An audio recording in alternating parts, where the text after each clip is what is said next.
Hey, what's up? It's Jim, and today I'm going to talk about a Minecraft movie. A Minecraft movie is sort of, the family friendly adventure kind of film that you'd expect from it, and also being the current age of video game movies where you definitely have the blessing of the developer and the company who owns the rights to it, while also getting a creative voice involved as well. Whereas in the Super Mario Brothers movie had the Teen Titans Go people, the Sonic movie has those guys, whose names I forget, and then a Minecraft movie has Jared Hess, formerly from Napoleon Dynamite.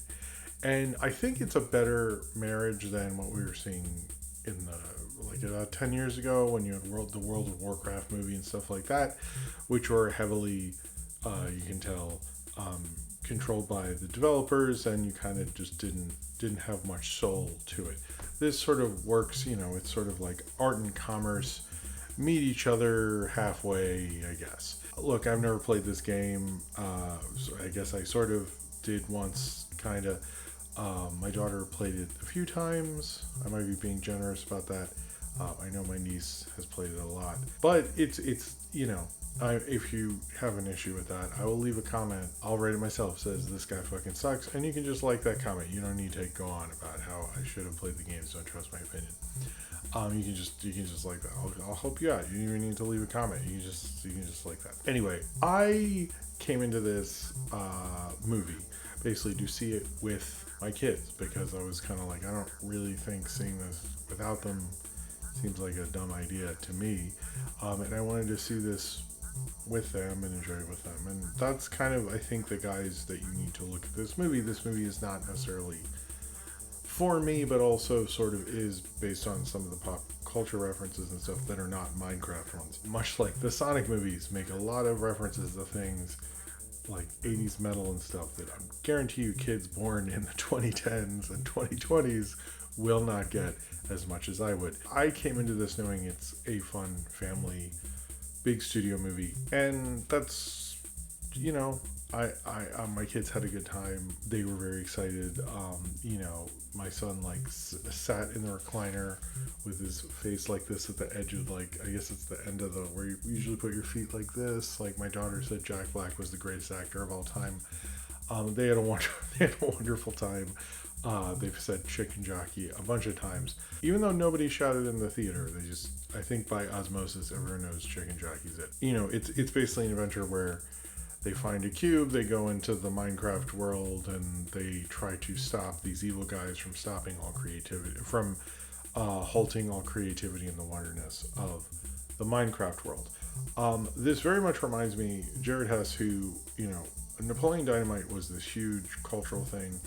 Also, I think the other thing with him is that so much of what he did in Napoleon Dynamite got ripped off, and so like Skittles made so many Napoleon Dynamite type commercials.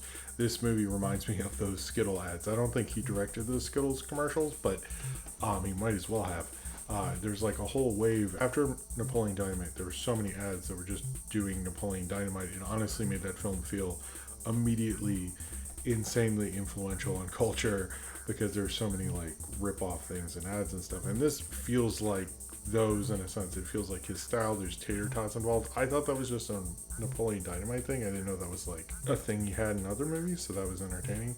I like tater tots myself, so I get it. But it very much plays like it's trying to get parents in a bit. You have Jack Black being very much, this little creative dude from the 80s. You have Jason Momoa, who I swear is playing Billy Mitchell, but like a Billy Mitchell that doesn't suck, a Billy Mitchell that's nice and didn't sue regular show. I can't look at Jason Momoa and I was like, I'm sorry, that's Billy Mitchell. Like, we all know this, right? I found out a lot of people just don't know his name. He's the bad guy from King of Kong, but I thought that was like an actual kind of fun touch. Interesting that Billy Mitchell's cinematic legacy is being played by people in Game of Thrones, but whatever, I guess that worked out. He still sucks as a person. I mean, and even like Jack Black and Jason Momoa were evenly matched. They looked like two guys who would drink beers while listening to Fishbone and debate on what was the worst part of Chinese democracy. The other cast, you have a kid who's like very creative and stuff. You have his sister and this lady who's there also, who's their realtor, which Those parts, yes, don't work as well, but this film's so like kind of loose and silly and kind of fun and stuff. You kind of let a lot of stuff go. I wasn't really like too upset. I was like, I mean, this movie's kind of nonsense, and it's very much nonsense personified. But I do think like one thing I really actually like about this movie, I know people have said this about Minecraft itself, is very pro creativity. Jack Black has a line like, "It's hard to create something; it's easy to destroy something," or something like that, and that very much resonated. I think with me, but also with my kids, and it brings up like it is almost more brave and valiant to create something, and it's very easy to just like knock something over and to like destroy something. And I thought that was actually, we always have the follow your dreams message in like every kids movie, but like to promote creativity, particularly in the age of AI and all that nonsense, is actually really cool. I thought that was really wonderful, and it highlighted, I think we talk about like, well, when you have, Barbie or Lego movie, a certain cynicism of the brand that you are making a thing about. I think this doesn't. This is not cynical about Minecraft. This is just like sure, ain't Minecraft great? And it sort of like works, which I feel pathetic saying, but it does. I think it works within it. My bar for this is very low. I don't think, in terms of family films of this year, I would say Dogman and The Day the Earth Blew Up were a lot better, and I laughed a lot more at those, and I think those are more interesting, and the actual filmmaking is more creative. However, I think like Jared House is one. He's not a director I see a lot outside of like I saw Napoleon Dynamite and Nacho Libre, and then his Oscar nominated short, which isn't a joke, recently. So I don't, he's not a director I follow necessarily, but I thought it worked. It all worked within his style, and from my understanding, Minecraft, I'm sure it made a ton of like references to crap that I didn't necessarily get or anything. The chicken jockey part was fun. My son's been saying chicken jockey or chicken docky. He's not saying it right. Chicken locky. He keeps saying it wrong, but he said it a lot of times. I think it's like if you have an open mind about a Minecraft movie, then this movie will meet you halfway and be fun and stuff. If you're like, I read so many reviews from parents and reactions were like, oh, it's just so stupid. And I'm like, well, yeah, it's stupid, but it's like good at being stupid, I think it's continuing, like when my daughter said the thing about Jack Black, it struck me that like almost every year of in the past 3 years, she's seen a major movie with Jack Black, Super Mario Brothers, Kung Fu Panda 4, and this. The power he has over kids films, but he's like really good at it. So it's like, he does his song, he does the thing he's supposed to do.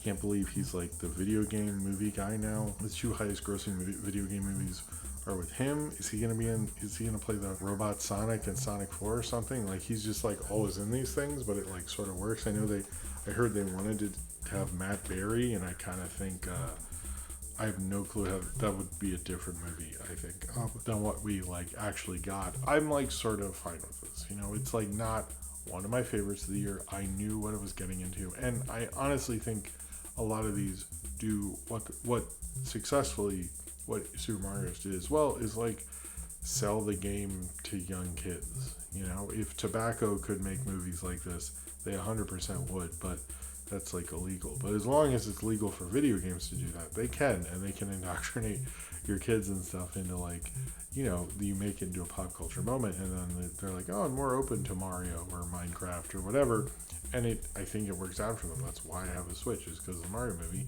And I think Minecraft, in element, it's half for the fans and half for, let's get more people in. And it's like a huge commercial for how cool this game is. And it totally works. Hey, it worked in The Wizard and in Joysticks, and we're still doing it today. These are still just big ads for big video game. But it works in that. Also think like not seeing Jared House in a while probably helps people because they're not sick of that his shtick or his thing. I know he like tries to keep everything PG, and he's very good at doing the PG stuff. But I'm not going to say anything was necessarily inspired or different or interesting. I've seen how many Billy Mitchell jokes before this, how many dumb like teachers are stuck in the 80s jokes, all this kind of stuff like so many times before. It's kind of good at towing the line, basically. I mean, it's, but there's nothing sort of wrong with that from a big studio movie. Like, if you're going to watch this with your family and like, eat some pizza and have a beer or something, you'll leave and go, yeah, that was fun, and that's sort of just what I wanted from it, and it gave it to me, and um, that was kind of it. I don't know. This isn't a very, it doesn't offend me, or I don't go, oh, whatever. It's not, it's better than maybe the Five Nights at Freddy's movies, and the 80s music, of course. Why is 80s music in all these video game movies? Why can't we have the iconic music from these video games rather than random ass 80s music? I don't fully understand that one. Like, why not 90s music? Why not Kraftwerk? Like, I don't understand. Just like always, like, AHA gets a check every time a video game movie comes out. I don't understand this, but I don't think it was I forget who, but it was definitely 80s music in here. This is just what you want from a family film. I think Jack Black has some better performances, and I think they're better films like Jumanji. I think Super Mario Brothers movie is probably better. This is a little more random, chaotic, odd energy to it that might make it stand out for some people, but to me, it's just like, it was just, a decent enough family film. I don't see anything more really from it. It's just like, it is what you want it to be, and then you're sort of done. And there's nothing, other than Chick and Jockey and making dumb jokes about it, there's nothing that really stays with you, but it almost like plays like it doesn't. You're watching a bunch of big actors very obviously play against a green screen, which I think is like the aesthetic sort of work for this movie, because there are a lot of times it's like, yeah, it sort of works. I can tell Jack Black's in front of a green screen. I can tell Momoa's in front of a green screen. It's fine. It's, it's a fun enough, stupid family film about Minecraft.